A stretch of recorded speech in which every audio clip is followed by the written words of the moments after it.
প্রয়াত সর্বোচ্চ নেতা আলী খামেনির জানাজায় ৭০টির বেশি দেশের প্রতিনিধির উপস্থিতি বিশ্বমঞ্চে সম্পর্ক উন্নয়নের বড় সুযোগ হিসেবে দেখছে ইরান।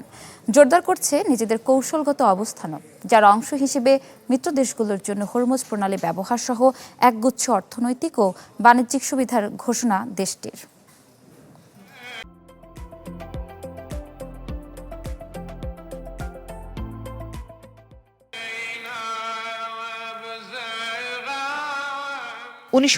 সালে ইরানের ইসলামী বিপ্লবের রূপকার আয়াতুল্লাহ রুহুল্লাহ খোমেনির প্রয়াণের পর ইতিহাসের সবচেয়ে বড় মানব সমুদ্র দেখেছিল বিশ্ব।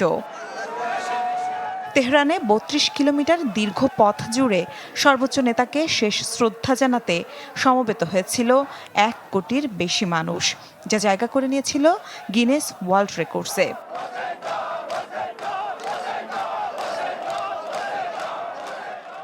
এবার আলী খামেনির জানাজায় ২ কোটি মানুষের সমাগমের মাধ্যমে নতুন ইতিহাস গড়ল দেশটি।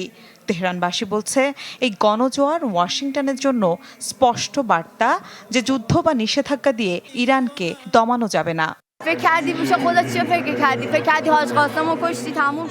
আমেরিকাকে অবশ্যই জানতে হবে যে আমরা আমাদের নেতার রক্তের প্রতিশোধ নিতে চাই। জাতি হিসেবে আমাদের কোনোভাবেই দমিয়ে রাখতে পারবেন না।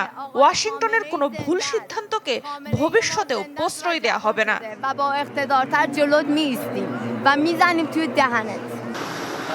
খামেনির জানাজায় অংশ নিতে ছুটে আসেন মধ্যপ্রাচ্য, এশিয়া, আফ্রিকা এবং ল্যাটিন আমেরিকা সহ ৭০টির বেশি দেশের প্রতিনিধি।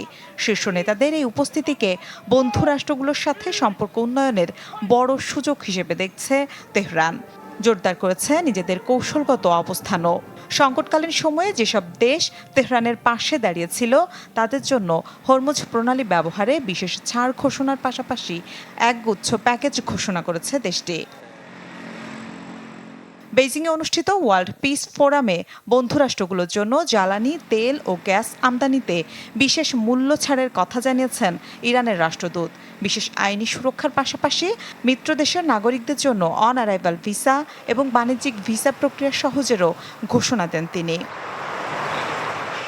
মিলা খন্দকার, চ্যানেল 24।